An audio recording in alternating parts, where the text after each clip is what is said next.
Salve, alunos! Bem-vindos à disciplina de Economia Política Clássica, disciplina optativa oferecida pelo Departamento de Economia da Faculdade de Economia, Administração e Contabilidade de Ribeirão Preto, na Universidade de São Paulo. Este é o início das nossas atividades. Começaremos, por enquanto, neste formato, no formato das videoaulas, e depois iremos gradualmente migrando para as aulas presenciais.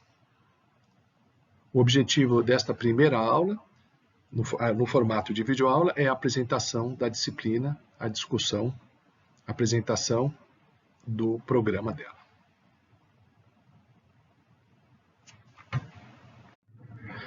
Então, se trata da disciplina optativa Economia Política Clássica, que tem como sigla REC 3412, no formato para o ano de 2021. Trata-se de uma disciplina de 4 créditos, portanto, de carga horária total de 60 horas nas aulas presenciais. Nós vamos trabalhar com o seguinte formato. No primeiro bimestre, ou seja, nos meses de agosto e setembro, teremos as videoaulas, o formato de teleaula, aula à distância.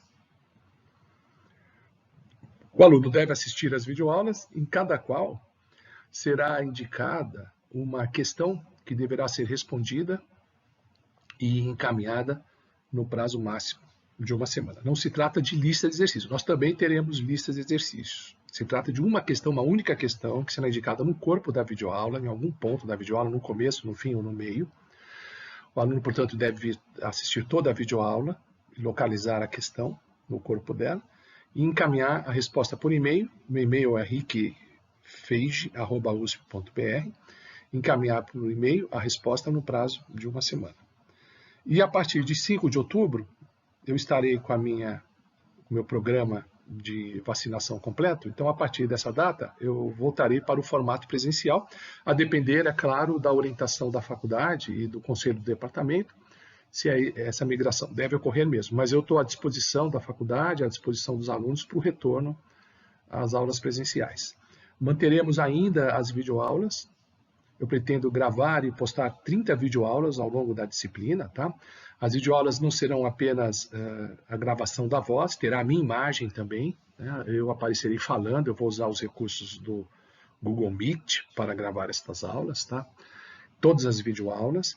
Após o retorno das aulas presenciais em outubro, eu ainda manterei as videoaulas e os alunos que não tiverem com o esquema de imunização completo, podem continuar assistindo às videoaulas em casa e encaminhando as respostas das questões, de cada questão indicada na videoaula, por e-mail, que terá a presença assegurada. Tá? O aluno não é obrigado a retornar às aulas presenciais a partir de outubro, a menos que ele esteja com o esquema de vacinação completa, e a opção pelas videoaulas permanecerá até o final da disciplina. Inclusive, em sala de aula, eu pretendo não repetir o mesmo conteúdo das videoaulas. Tá? Eu vou concentrar as aulas presenciais num trabalho de leitura e interpretação de texto. Tá? Enquanto nas videoaulas eu falo dos textos, eventualmente faço também uma interpretação de texto, mas apresento as ideias, esquematizo, resumo, né? Uma série de coisas que são feitas nas videoaulas, tá? Diferente do trabalho que faremos nas aulas presenciais a partir de outubro. Tá? Que vai ser um trabalho mais focado na discussão de texto, apresentação e discussão de texto, e um debate em sala de aula. Tá bom? Para quem não me conhece, aí está a minha foto. Tá? Eu sou o professor Ricardo Luiz Chaves Feijó. Vocês podem me chamar de Ricardo ou de Feijó, tá? Sem cerimônias. Tá? Então, provavelmente vocês irão me conhecer pessoalmente a partir de outubro, né? Para quem ainda não me conhece. E, por enquanto, a gente fica nesse formato do trabalho à distância, pelas videoaulas, pelas aulas gravadas. Tá? E, eventualmente, podemos fazer também uma live, tá? Para as dúvidas, tá? E uma live preparatória para a prova P1. Ok? Bom, este é o meu e-mail, ricfeige@usp.br. Eu quero centralizar e uniformizar todo o contato, toda a comunicação com os alunos por meio do e-mail, porque o e-mail tem um valor institucional, quer dizer, algo que fica documentado, depois fica arquivado, fica nas pastas. Então é importante ter esse veículo, que é um veículo oficial, tá, de comunicação do professor com o aluno. Esse é o meu e-mail da USP, não é o meu e-mail secundário, Yahoo e outros que a gente tem por aí, tá certo? Esse é o meu e-mail principal, oficial, e por meio dele faremos os contatos e a comunicação com os alunos. Esse e-mail vai servir basicamente para o envio de exercícios ou questões, resposta de questões. Eu vou falar dessas questões daqui a pouco. E também, inclusive, para que vocês façam comentários e tirem dúvidas, tá? Se vocês quiserem um caráter mais oficial das dúvidas, até para cobrar a resposta, vocês fazem via e-mail. E outro veículo também de vocês se comunicarem comigo é fazendo comentários nos meus vídeos, tá? Os vídeos serão postados, eu já vou explicar isso, no Moodle da USP, que vocês conhecem, que se chama Stoa. Vai ter um link nesse Moodle e os vídeos serão disponibilizados no YouTube com as ferramentas de YouTube. Então, o YouTube sempre abre para os comentários. Vocês podem tirar dúvidas escrevendo nesses comentários também do vídeo na página do YouTube. Ou, se quiser um caráter mais oficial, enviando mensagens, questões de dúvidas, tá certo? Dúvidas e comentários para este e-mail oficial. Bom, falando um pouco agora do conteúdo da disciplina, o que iremos estudar? Então, basicamente, as ideias de Karl Marx. Ok, mas como é que esse estudo será estruturado? Da seguinte maneira, e eu ponho aí como os objetivos da disciplina. Vamos examinar a evolução das ideias de Karl Marx a partir do estudo das raízes do pensamento econômico de Marx. Então, nós vamos focalizar a trajetória desde o jovem Marx, desde o estudante de direito ao jovem jornalista, até a imersão dele no estudo da economia política. Então, nós vamos buscar resgatar as raízes do pensamento econômico de Marx. Então, iremos estudar o Marx jovem e mais filósofo, que ainda não é economista, é o Marx da fase do chamado jovem Marx. Portanto, como se trata de um Marx com formação em direito, com conhecimento de filosofia, muito próximo dos chamados jovens hegelianos, em homenagem ao filósofo Friedrich Hegel, um grande filósofo alemão. Então, nós vamos estudar esse aspecto da filosofia hegeliana, na interpretação e na reelaboração e na crítica de Marx. Portanto, a ênfase é a temática filosófica, em que destacaremos as influências do Hegel, que eu já comentei, e de um outro filósofo, que é um discípulo de Hegel. E, embora Marx não tenha muita interação, ele não teve oportunidade de interação direta, mas o Marx, como a maioria dos chamados jovens hegelianos, admirava muito e, de certa forma, procurava seguir ou replicar a contribuição e o estilo de trabalho desse pensador, que é o Feuerbach, Ludwig Feuerbach. Então, nós vamos estudar Feuerbach, inclusive a obra principal dele, que se chama A Essência do Cristianismo, nós vamos abordar aqui nessa disciplina, tá? Então, tudo isso faz parte desses dois primeiros blocos que compõem os objetivos da disciplina. Depois a gente começa a estudar o Marx economista, no começo da transição do Marx filósofo para o Marx economista. E também de um Marx, digamos assim, liberal, entre aspas, vou explicar depois o que é esse liberalismo, essa fase liberal de Marx, para o Marx propriamente comunista. É um período de transição. Então, nós vamos estudar todas as primeiras obras, os primeiros trabalhos de Marx, mais diretamente relacionado com economia e com certas teses filosóficas com aplicação na sociedade e na economia. É um conjunto de obras, tá, a partir, digamos assim, do ano de 1848, 49, né? A transição, a obra de transição, divisor de águas, a gente pode situar no Manifesto Comunista. Então, a partir do Manifesto Comunista é o Marx se envolvendo com a temática econômica e social, que culminou como principal obra, né, o livro O Capital. Mas a gente vai estudar a transição do Marx, a evolução do Marx até chegar no O Capital, que foi publicado em 1867, o Marx já era velho quando publicou O Capital. Então, o Marx mais jovem, o trabalho dele em economia, e como esse trabalho, essa pesquisa, investigação, ela evoluiu até chegar no Capital. Então, nesse terceiro bloco, vamos enfatizar as obras que antecederam o Capital. Tá? E, finalmente, no bloco final, vamos fazer uma análise bastante detalhada da obra O Capital, com a leitura de diversos capítulos selecionados, tá? Percorrendo os 3 volumes dessa obra volumosa. Tá? Vamos estudar com mais detalhe o primeiro volume da obra, em especial o primeiro capítulo, mas a gente vai percorrer, né, vários capítulos da primeira obra e vamos iremos oferecer uma exposição um pouco mais sintética, mais didática, né, do conjunto da obra dos outros 2 volumes que compõem a obra. Então, vai ter um trabalho fortemente embasado na fonte primária, quer dizer, no escrito do próprio Marx, tá?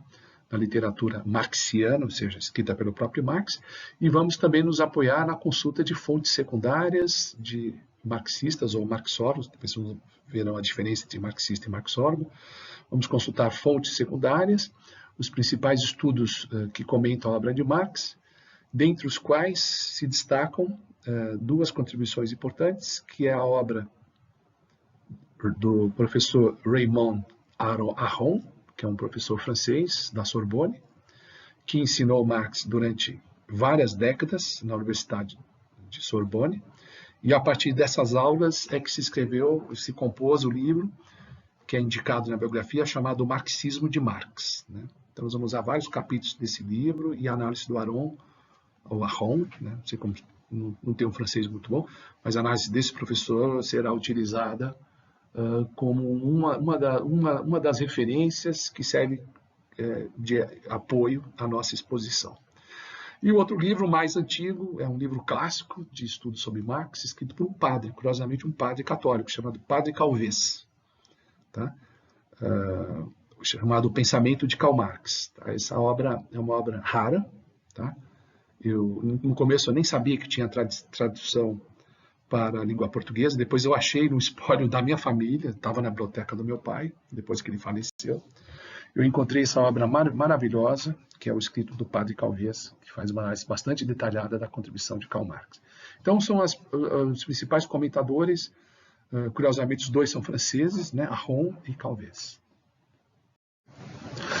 Bom, em seguida, nessa aula introdutória de apresentação, eu vou apresentar e fazer rápidos comentários sobre os tópicos do programa. São 22 itens ou tópicos, e aqui eu vou listá-los e fazer alguns comentários. Primeiro, uma introdução a Marx, que marcará a nossa próxima videoaula. A primeira obra que eu vou citar e fazer alguns comentários, na verdade não é do Marx, é do Engels. Né? Na verdade, é o primeiro estudo sistemático que tem a ver com a área de economia. Não sei se é exatamente um ensaio de economia, é um estudo de HPE, analisando a economia política clássica, né? Feito por um jovem que depois se tornou grande amigo e parceiro intelectual de Marx, que é o Friedrich Engels. Então, essa primeira obra que atraiu Marx para a economia se chama Esboço de uma Crítica da Economia Política. Eu vou fazer alguns comentários em uma videoaula no futuro. Depois, sim, estudando a própria contribuição de Marx, né, pensando nos primeiros escritos de economia de Marx, nós leremos o prefácio de uma obra intitulada Uma Crítica da Economia Política. É o prefácio para uma crítica da economia política de Marx. Tá? Um estudo juvenil, digamos assim, de Marx sobre economia política. Bom, essa pincelada, né, desses 2 textos ainda imaturos, um de Engels e um de Marx, servirá de motivação para aprofundar o objetivo dos primeiros blocos do curso, que é analisar o legado do Marx, as raízes do pensamento de Marx. O Marx filosófico. E, para tanto, vamos fazer uma leitura atenta e comentada da Crítica da Filosofia do Direito de Hegel, obra escrita pelo jovem Marx. Ele escreveu esse livro quando ele estava em lua de mel, no balneário de Kreuznach. Ele tinha casado com a Jenny von Westphalen, e aí a transição, na verdade ele vai se mudar logo depois de Colônia, uma região na Alemanha, para Paris, né? Então ele escreveu isso antes de trabalhar em Paris, na editoria de um jornal chamado Anais Franco-Alemães. E em Paris ele escreve a introdução, que nós vamos ler a introdução. A introdução ela foi escrita depois da obra, e a introdução já caracteriza o que eu chamo de o Marx comunista. Tá? É o primeiro libelo, é o primeiro, digamos, texto de propaganda, de apelo ao comunismo. Tá? Então, vamos estudar essa introdução, que vai introduzir a obra. Mas é interessante que na obra, na crítica da filosofia do direito de Hegel, o Marx ele não é explicitamente comunista, mas na introdução ele já é comunista. Quer dizer, quando ele introduziu a introdução, quando ele acrescentou a introdução, vamos dizer assim, aí já tem um texto. A introdução não é exatamente igual ao corpo da obra, a introdução Marx é mais comunista. Tá? Bom, fazendo o levantamento, né, dessa fase do Marx, jovem Marx filósofo, nós vamos repassar alguns capítulos do livro do professor Aron, tá? Nesse tópico 6, chamado Aron e a Crítica Filosófica em Marx. Okay? Fazendo um levantamento da formação filosófica do jovem Marx até o 6º tópico. No 7º tópico, nós vamos, digamos assim, reforçar ou introduzir o aluno para certos aspectos filosóficos, né? Nos remetendo à tese de doutorado de Marx, que foi um estudo sobre 2 filósofos da antiguidade, um mais antigo, pré-socrático, que é o Demócrito, o outro 2 séculos e meio posterior, que é o filósofo Epicuro. Então nós vamos fazer um estudo da filosofia de Demócrito e Epicuro, que vai ter um interesse na compreensão da trajetória intelectual de Marx. Eu vou falar alguma coisa da tese de Marx e nós vamos utilizar uma exposição didática introdutória desses 2 filósofos com base no livro do Eduardo Janetti. Tá? Então, no tópico 7 eu vou citar as ilusões da alma, acho que é esse o livro. As ilusões da alma, nós vamos ver o capítulo muito divertido em que Janetti expõe o debate, né, entre Demócrito e Epicuro, que depois aparece na tese de doutorado do jovem Marx. No tópico 8, nós vamos aprofundar as ideias de Feuerbach, o principal jovem hegeliano que teve muita influência na trajetória de Marx, inclusive que vai condicionar o projeto de Marx em desenvolver uma contribuição na economia política. Então é importante entender certos aspectos de Feuerbach para reforçar algumas coisas da filosofia de Hegel e como que a chamada filosofia dialética de Hegel, idealista dialética de Hegel, pode ser aplicada num outro objeto fora da filosofia. O Feuerbach aplica essa filosofia na religião, na crítica à teologia católica, digamos assim, né? Cristã, mas mais católica, né? E o Marx vai aplicar essa dialética hegeliana na crítica à economia política clássica. Então é interessante esse modelo de utilizar a filosofia para criticar algo que é um objeto de estudo. Que Feuerbach fez isso com a religião e Marx fará com a economia política. Ok? Então, no tópico 9, a gente começamos a nos afastar da crítica filosófica, né, que perpassa a crítica do direito, como na crítica da filosofia do direito de Hegel, em direção à crítica à economia política. Então vamos ver essa transição do Marx filósofo, crítico do direito, com formação em direito, graduação, o doutorado em filosofia, então esse Marx com formação em direito e filosofia, para o Marx que vai se dedicar à economia política nesse projeto intitulado Crítica à Economia Política. Então o tópico 9 trata exatamente do ponto de transição. Esse ponto de transição, Marx já não se encontra mais em Paris, mas também não está atuando e residindo em Londres, onde desenvolve todo o projeto de economia política, é um Marx de transição.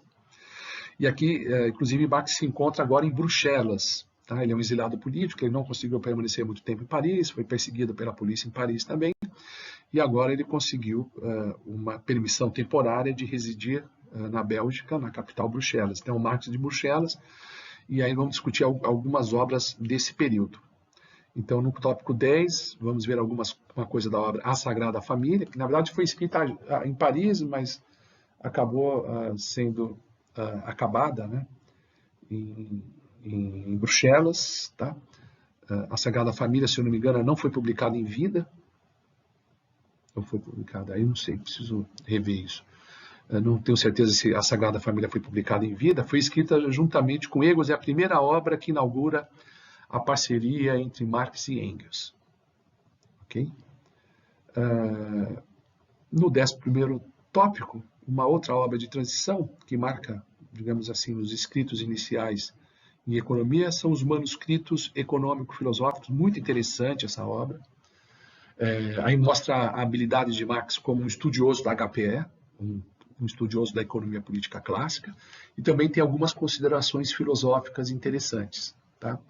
É um Marx ainda bastante filósofo, que se propõe, utilizando o referencial filosófico dele, de cunho hegeliano, fazer uma crítica inicial, um esboço, ou mais um guia de estudo, né, de HPE da economia política clássica, que são esses manuscritos econômico-filosóficos.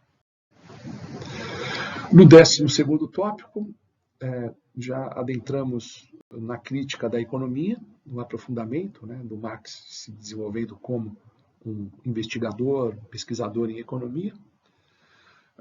Vamos nos aprofundar no chamado materialismo histórico. É uma obra em Bruxelas, escrita na fase de Bruxelas, em coautoria com Engels, chamado A Ideologia Alemã. Ali é a mais refinada, digamos assim, exposição do que ficou conhecida como materialismo histórico e dialético. Então vamos discutir esse materialismo, né, na versão de Marx, que é um pouco materialista, um pouco idealista. Nós vamos ver isso, como caracterizar esse materialismo de Marx, tendo como referência principal a obra A Ideologia Alemã. Bom, o tópico 14º é a divisão de águas do Marx, do jovem Marx, para o Marx mais maduro, e a transição para o Marx economista. É o Manifesto Comunista. Eu intitulo isso de crítica ao Manifesto Comunista, que nós vamos apresentar de uma maneira bastante crítica o Manifesto Comunista. Nós vamos ver alguns problemas, algumas falácias que aparecem nesse libelo político. Não é um texto propriamente acadêmico, ele foi utilizado como uma carta-programa do Partido Comunista ou de uma liga ligada ao Partido Comunista. Não sei se pode se falar em Partido Comunista, né?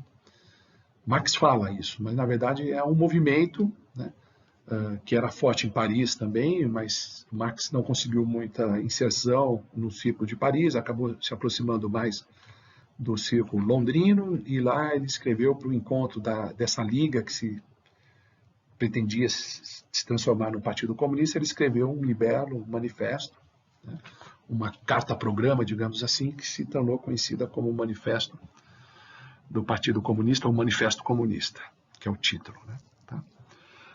E aí, após isso, né, nós vamos adentrar o Capital. Tá? Eu não vou comentar tanto os outros escritos de economia que serviram como esboço ou como estudo preparatório para o Capital. A partir do 15º tópico, a gente realmente vai focar em O Capital. Tá? Começando com uma introdução ao estudo do Capital. E aí, no 16º tópico, vamos fazer um estudo bastante detalhado do capítulo 1 de O Capital, que é a chave, é um guia fundamental para entender o conjunto da obra, tá? Os demais volumes, os demais capítulos, que é o capítulo que trata da mercadoria. Então, vamos fazer um estudo detalhado do conceito de mercadoria em O Capital, tá? Tema do 16º tópico. Vamos utilizar no 17º um guia para leitura e interpretação da obra, que é apresentado pelo geógrafo, né, e divulgador e comentarista divulgador da obra de Marx, que é o Harvey. Né? Então vamos ver a interpretação oferecida por Harvey de O Capital. Tá? Logo em seguida vamos avançar no estudo da literatura, da fonte primária, da própria obra do Marx, dos escritos marxianos. Vamos analisar o capítulo 2 e o capítulo 3 do volume 1 de O Capital. Depois vamos ver a interpretação do geógrafo Harvey do capítulo 3 de O Capital, é o 19º ponto. Depois, no 20º ponto, vamos apresentar, discutir, elaborar, tá? Explicar os demais capítulos que compõem o volume 1, o livro 1 de O Capital,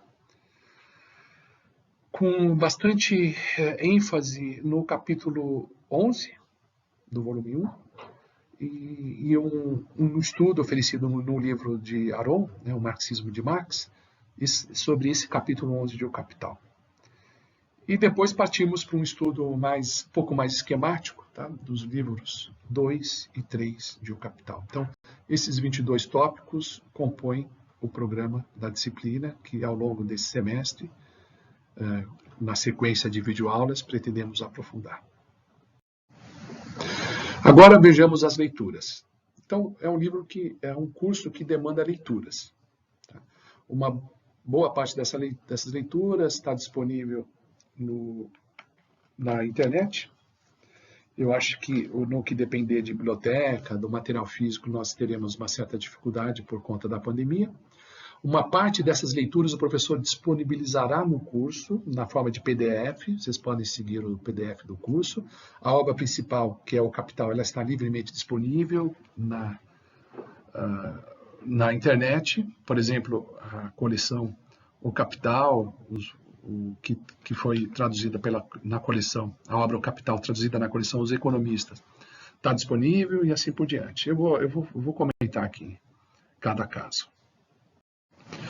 Bom, as leituras eu vou dividir em blocos. O primeiro bloco intitula-se Comentadores da obra de Marx e do legado dele. Então tem um livro do professor Raymond Aron, O Marxismo de Marx, tá? Que eu vou disponibilizar todos os capítulos que nós fomos estudar, eu vou deixar disponível o PDF no Store, tá? Não se preocupe com isso. Depois, uma literatura menos utilizada, que é o livro do professor Bersed, chamado Marx, Daniel Bersed, Marx, o Intempestivo, Grandezas e Misérias de uma Aventura Crítica, séculos XIX e XX. É um livro da civilização brasileira, muito interessante, mas que não é leitura obrigatória. Realmente vocês vão ter dificuldades de encontrar esse livro, e está disponível nas livrarias. Depois tem um livro raro, do professor francês Jean-Yves Calves, O Pensamento de Marx. Esse que eu comentei é uma tradução de Portugal, um excelente português, tá? Um livro antigo, de 1962. Eu também vou disponibilizar em PDF alguns capítulos da obra do professor Calves. Aquilo que eu enfatizar mais estará disponível em PDF. Depois eu vou citar o livro do professor Desai, um professor da London School of Economics. É um comentador muito, muito interessante da obra de Marx. O livro se intitula A Vingança de Marx, a ressurgência do capitalismo e a morte do socialismo estatal. Não é uma leitura principal do livro, mas eu utilizo algumas coisas de Desai. Por exemplo, a ideia de aproximar Marx de Adam Smith, por exemplo, é uma tese do Desai. Tá? Então, é uma referência aí dentre os comentadores. O livro do professor Harvey, né, que eu já citei, nós vamos aprofundar alguns capítulos desse livro, né, principalmente o livro que trata dos comentários do livro 1, chama Para Entender o Capital, livro 1, porque ele tem, se você for na Boitempo, que é a principal editora que tem relançado as obras de Marx, tá? Inclusive é um trabalho de excelente qualidade editorial, excelente tradução, os comentários, um trabalho muito bem feito que a Boitempo tem feito no sentido de resgatar a obra de Marx, né? Que é um modelo para os liberais fazerem isso com autores como Hayek, von Mises. É bem interessante o que a Boitempo se dedicou no sentido de preservar e divulgar o legado de Marx. A editora realmente está de parabéns. Então, o livro do professor David Harvey tem um volume dedicado ao livro 1, tem um outro volume que é dedicado ao livro 2 e 3. Nós vamos trabalhar apenas com o livro dedicado ao volume 1, né, da obra Para Entender o Capital. E, finalmente, sobre os comentadores, eu cito a dissertação de mestrado do professor Guena, do professor de vocês de microeconomia, o Roberto Guena de Oliveira, inclusive com o mesmo orientador, o mesmo professor que me orientou mestrado e doutorado, que é o professor Eleutério, marxista. Tá? Então, essa dissertação de mestrado se chama A Questão do Valor em Marx. É bem interessante, está disponível na biblioteca.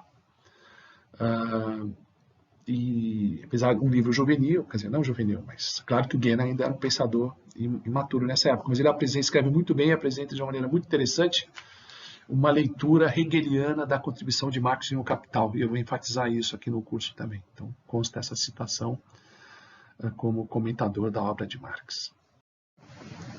Agora tem essas referências que eu chamo de enfoques em HPE de Marx, ou seja, não são livros sobre Marx, propriamente, são livros de HPE, tá? Com partes ou capítulos dedicados a Marx. Primeiro, o livro do professor Ekelund e Ebert, os professores Ekelund e Ebert, que é um livro de HPE muito adotado nas escolas dos Estados Unidos, a History of Economic Theory and Math, não tem tradução para o português, tá? Então tem um capítulo lá dedicado a Marx, que eu cito. Depois tem o meu livro, que é o História do Pensamento Econômico, de Lao Tzu a Robert Lucas, o meu livro de HPE, que eu uso nos cursos de HPE 1 e 2. E este ano eu estou elaborando a versão em e-book, pelo menos na metade do livro, que tem a ver com HPE 1, eu vou fazer, que eu também estarei ministrando a disciplina de HPE 1 junto com a Economia Política Clássica.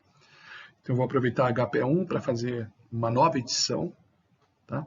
Melhorando o texto, acrescentando alguma coisa, eventualmente retirando algo, tá? Do meu livro, já bastante consagrado, de História do Pensamento Econômico. Eu vou disponibilizar isso na forma de e-book, já me comprometi com os alunos de HPE 1, e a parte de Marx, eu vou lá, nas últimas aulas do curso, eu vou deixar com vocês. Tá? Até porque ainda vou demorar um pouco para fazer a revisão da parte de Marx. Então é uma referência também. E, finalmente, o livro do professor Cláudio Napoleone, professor italiano, chamado Smith, Ricardo Marx, tá? Em que ele faz comentários bastante analíticos e interessantes sobre a teoria do valor, na tradição de Smith, Ricardo e Marx. Então, essa é uma referência, mas, na verdade, não é um livro sobre Marx, é um livro de HPE. Tá? Napoleone é uma terceira importante referência. E também tem...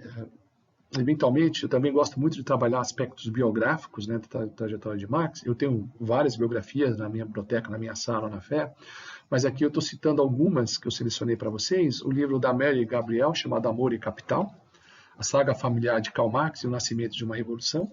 São biografias interessantes, que essa, por exemplo, escrita por uma mulher, uma jornalista, ela enfatiza muito o lado familiar de Marx.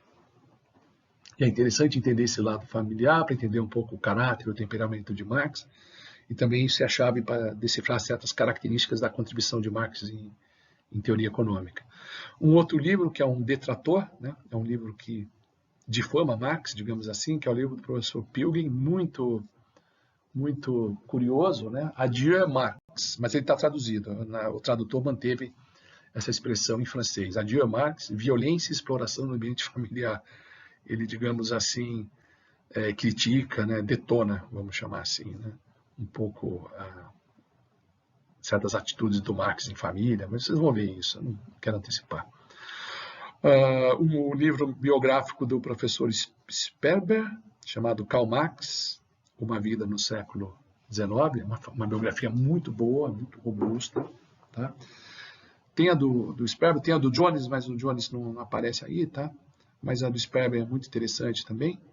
Tem o Stanley Brass, O Casaco de Marx, Roupa, Memórias, Dor. É um livro curioso. Tá? É só o primeiro capítulo em que ele fala da relação de Marx com o casaco dele, e a partir do casaco de Marx, o casaco que ele usava, ora ele penhorava, quando ele estava em dificuldades financeiras, deixava o casaco na casa de penhor, então ele tinha uma certa relação mercadológica com o seu próprio casaco. Tá? Então é um livro que se titula O Casaco de Marx, mas é interessante como motivação para a leitura do capítulo 1 do volume 1 de O Capital. Uma outra biografia que eu gosto muito, do Francis Wayne, chamado Karl Marx, tá? E foi editado em 2001 pela editora Record. Uma biografia muito interessante. A do Sperber ela é mais profunda. Tá? A do Wayne ela é mais pontual, mais superficial, envolve menos pesquisa, mas faz uma exposição jornalística bem interessante da vida de Marx. Então eu acho que essas biografias são suficientes para embasar o estudo dos alunos. E, finalmente, a fonte primária, né? Que é o principal, a leitura principal, a leitura realmente mais importante e essencial é ler os próprios escritos de Marx. E aí, como fonte primária, além de Marx, eu também indico alguns escritos do Engels, ou que foram escritos por Marx e Engels. Tá? Então, tenho a Dialética da Natureza, esse não é muito importante, Crítica da Filosofia do Direito de Hegel, nós vamos ler e trabalhar com algumas partes dessa obra do jovem Marx, que ele escreveu em Kreuznach, ainda na Alemanha, na lua de mel dele, antes de se transferir para a França. Vamos ver alguma coisa dessa crítica da filosofia do direito. Depois, um livro de transição chamado Grundrisse, que eu vou aprofundar pouco, mas fica a indicação aí para quem tiver interesse em entender o processo, né, de produção de ideias de Marx, como ele chegou à versão do Capital, entender um pouco características do Marx de transição, que é um pouco o Marx filosófico, o Marx economista, né? Por exemplo, no Grundrisse ele trabalha muito com o conceito de alienação, que é um conceito mais filosófico do que econômico, né? Então aí tem um aprofundamento dessa noção de alienação. Então está aí o Grundrisse indicado. Tá? E eu sempre estou pegando as editoras, as traduções que eu tenho na minha biblioteca. Tá? Há outras traduções. Tá? O Grundrisse, por exemplo, tem a tradução da Boitempo, mas eu tenho o Fundo de Cultura Econômica, né? Então eu estou indicando essa versão, essa tradução. O Manifesto Comunista, essa obra emblemática de Marx, que, como eu falei, divisor de água entre o jovem e o Marx maduro. E aqui eu cito a tradução da Boitempo. Eu tenho alguns desses livros, eu confesso como isso, eu tenho várias traduções, tá? E dentre elas a da Boitempo, que eu estou indicando para vocês. Depois os manuscritos econômico-filosóficos, uma obra do jovem Marx, né? Uma obra de transição, né? Quando o Marx começa a estudar os economistas clássicos de uma perspectiva de HPE, tá? E eu tenho aí da editora Boitempo, então estou indicando aqui os manuscritos econômicos filosóficos da editora Boitempo. Eu tenho de uma outra editora também, mas eu estou indicando a Boitempo sempre é a melhor tradução. Tá? Depois, o Miséria da Filosofia, a resposta à filosofia da miséria de Proudhon, da edição da editora Centauro, que eu tenho disponível. Tem algumas ideias interessantes, algumas primeiras formulações de pensamento econômico de Marx aparece aí. É uma resposta ao Proudhon, né, que era do movimento revolucionário na França, era da Liga Comunista da França, e havia uma certa rivalidade entre Marx e Proudhon. O Proudhon escreveu a obra Filosofia da Miséria, e a réplica de Marx, escrita em Bruxelas, se intitulou Miséria da... Ele inverteu, né, ao invés de Filosofia da Miséria, Miséria da Filosofia. O Marx gostava desses trocadilhos, dessas inversões, vocês vão ver. É muito do estilo do Marx, um estilo meio irônico, meio sarcástico, né? Então, o Miséria da Filosofia, que é a resposta à ideia de Proudhon. O Proudhon foi um dos primeiros revolucionários a se aproximar, abandonar um pouco a ênfase na filosofia e no direito e se aproximar da economia política. Isso que o Marx fez, de centralizar o programa revolucionário na crítica à economia política, Proudhon estava tentando antes dele. Então, Proudhon era um importante rival de Marx, inclusive na liderança do movimento. Então, nessa obra, Marx tenta desbancar Proudhon, digamos assim. E a outra referência é o Capital, né? Crítica da economia política. Eu cito aqui a Boitempo, tem os 3 volumes. Eu tenho os 3 volumes da Boitempo. É uma excelente tradução. E também tem outras traduções de O Capital. Aqui eu cito as outras traduções que eu estou mais familiarizado, né? A tradição da Diffel, né? O Capital, Crítica da Economia Política. Eu tenho o livro primeiro, tá? O Processo de Produção do Capital, volume 1, tá? Da parte primeira à parte quarta, eu estou citando aí, que é a fonte que eu disponho. Depois eu tenho outra edição da Civilização Brasileira, tá? Também do volume 1. Tá? E também tem a tradução, que não é tão boa, mas é a mais disponível, provavelmente a que vocês vão encontrar imediatamente na internet, que é a da coleção Os Economistas. Tá? Eu não cito aí a coleção Os Economistas, mas está disponível. Tá? Eu cito a coleção Os Pensadores.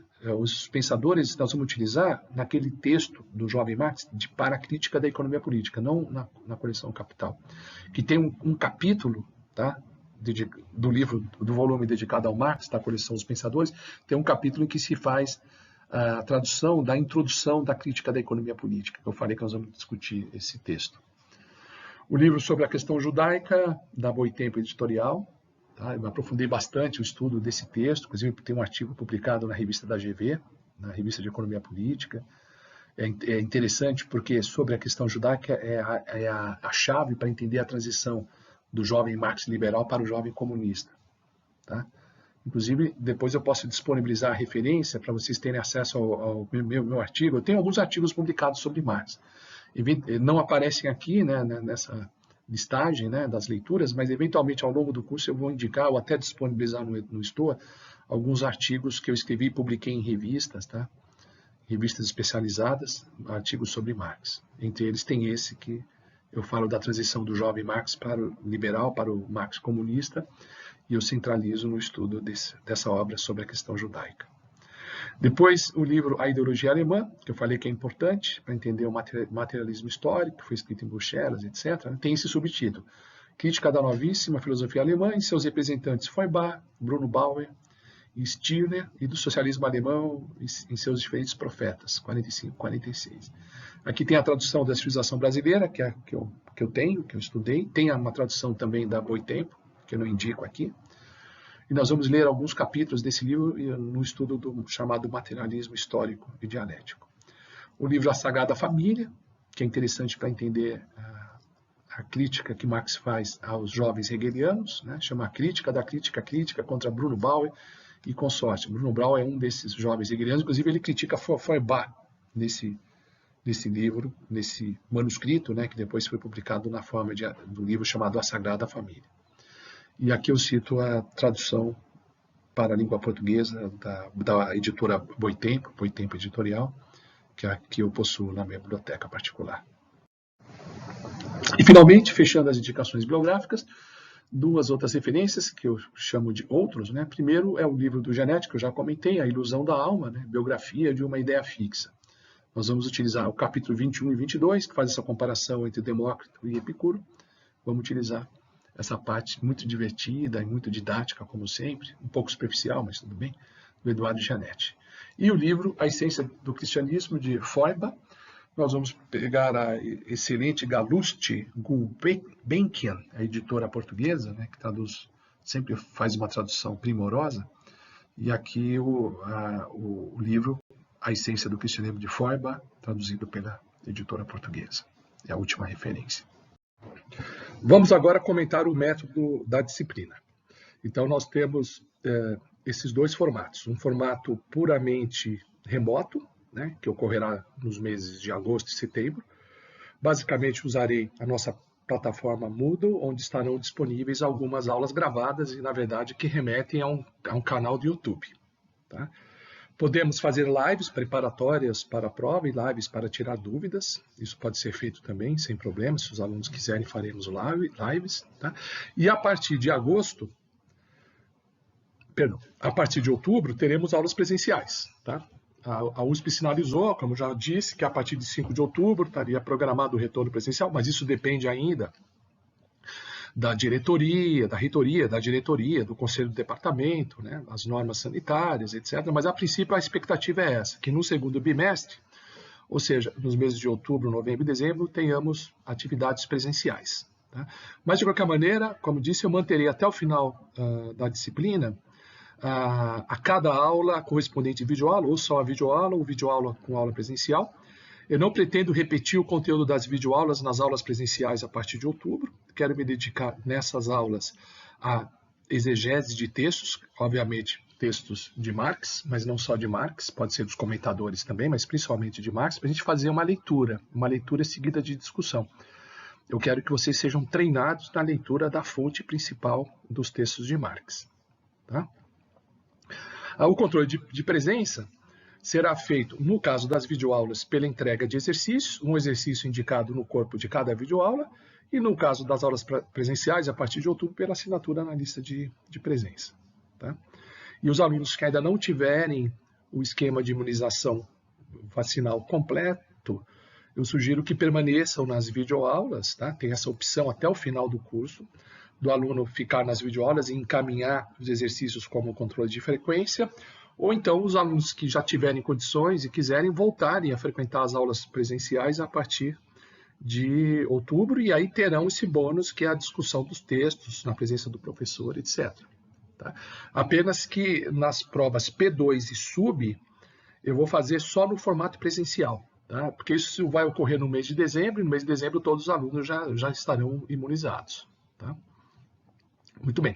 Então, o controle de presença é na assinatura da lista de presença nas aulas presenciais, ou o aluno que estiver só nas videoaulas ou remotamente pela entrega de exercícios. Tá? Esse é o nosso método de trabalho, portanto.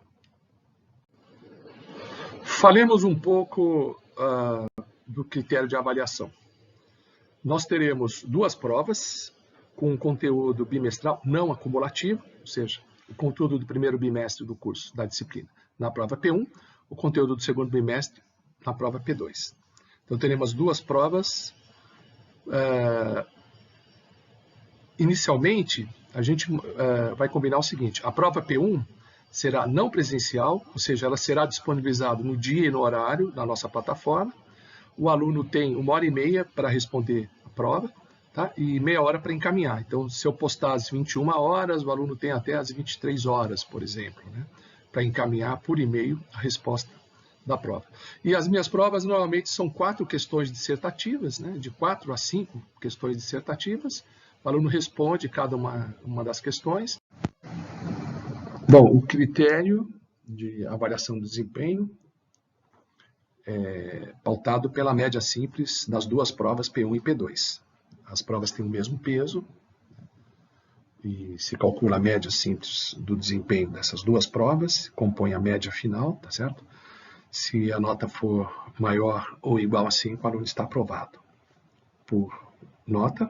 E também deve conseguir a aprovação por presença. Então, presença mínima de 70% e nota acima de ou igual a 5, o aluno está aprovado. Ok? O aluno pode fazer a prova substitutiva se perder uma das provas, se não entregar, né, se não tiver entregue a P1 ou a P2, ele faz a substitutiva, mesmo conteúdo, mesmo formato, não a mesma prova, mas o mesmo conteúdo, o mesmo formato.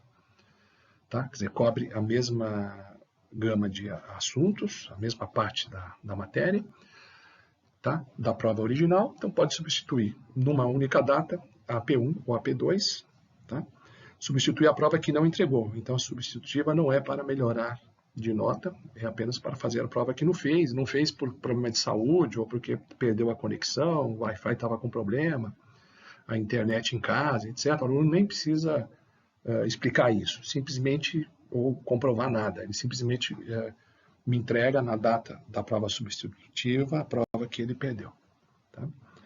Então, tendo nessas 2 provas, P1 e P2 originais, ou a substitutiva de uma delas, obtido média acima de 5, igual ou superior a 5, tendo entregue exercícios que comprovem presença em 70%, ao menos 70% das videoaulas, o aluno está aprovado. Naturalmente, o aluno que não atingir esses requisitos mínimos para aprovação ainda tem uma chance no esquema de reavaliação, né? Ele pode se candidatar a fazer a prova de reavaliação, desde que ele tenha a frequência superior a 70% e a média, né, obtida até então seja igual. Vejamos, finalmente, nesta aula introdutória, as datas das provas. A primeira prova, que é não presencial, será no dia 15 de outubro.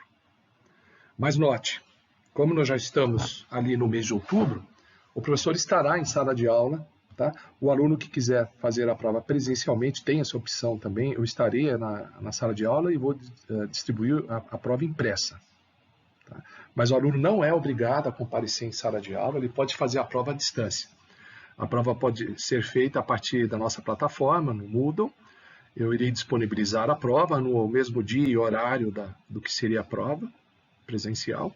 O aluno tem 1h30 para responder a prova e até meia hora para encaminhar via e-mail. Por exemplo, se a prova for às 21 horas, ele tem até às 22h30 para responder a prova, que é o mesmo prazo que teria os alunos em sala de aula, e depois vou dar mais meia hora para o aluno que estiver fazendo a prova remota para encaminhar via e-mail. Tá? Então, a princípio, para todos está aberta a possibilidade de fazer a primeira prova no modo não presencial. Os que puderem comparecer, e eu solicito que apenas os alunos imunizados compareçam, isso também vai depender da orientação da faculdade com relação ao retorno às aulas presenciais, né? Estou falando em tese. Então, o aluno que tiver condições de comparecer pode fazer a prova presencialmente ou fazer remotamente, isso no dia 15 de outubro. A segunda prova, sim, eu vou fazer a presencial para todos, porque ela será apenas em 8 de dezembro, então a gente imagina que todos estarão perfeitamente imunizados no dia 8 de dezembro, e salvo alguma mudança na orientação da USP, da diretoria da escola, do departamento, vamos manter a prova como sendo presencial, no dia 8 de dezembro, no mesmo horário da aula, tá certo? Do que seria a aula de Economia Política Clássica, e a prova substitutiva, para quem perdeu uma das duas provas, deixou de entregar uma das duas provas, a substitutiva não é para melhorar na nota, é só para que o aluno tenha uma outra oportunidade de fazer a prova P1 e P2. Se não fez nenhum, né? Se não fez ambas, ele pode fazer a P1, escolhe se ele quer substituir a P1 ou a P2, né? Ele faz a sub, perdão, substituindo uma das duas e ele vai ter a nota dividida por 2, tá certo?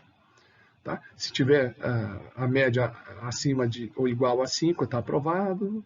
Se tiver entre 3 e 5, né, ele fica de reavaliação.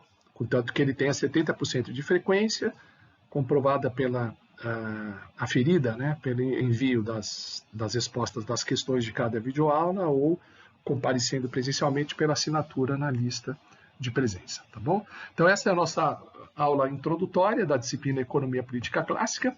A partir de sexta-feira já começa a aula de conteúdos, tá?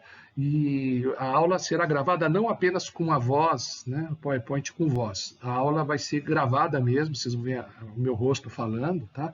Eu vou usar os recursos da plataforma do Google Meet para fazer a gravação das aulas com o rosto, ok? Então, para quem não me conhece pessoalmente, iremos nos conhecer pessoalmente, provavelmente a partir de outubro, né? Mas vamos manter esse trabalho remotamente até lá, ok? E também reforçando que eu pretendo a cada videoaula disponibilizar todas as videoaulas, mesmo quando migrar para o formato presencial, eu continuarei disponibilizando as videoaulas, o aluno terá sempre a opção de substituir o presencial pelas videoaulas com entrega de exercícios, até o final da disciplina. O que vai ser obrigatório em termos presencial é apenas comparecer à prova P2 e a sub se não tiver nenhuma mudança na orientação da USP, ok? Então, a partir de sexta-feira teremos uma aula de conteúdo, tá? Essa primeira aula aqui eu vou dar presença coletiva para todos os alunos. Obviamente não há nenhum exercício ou nenhuma questão indicada. A partir da aula de sexta-feira haverá um exercício ou uma questão indicada. Então, até lá.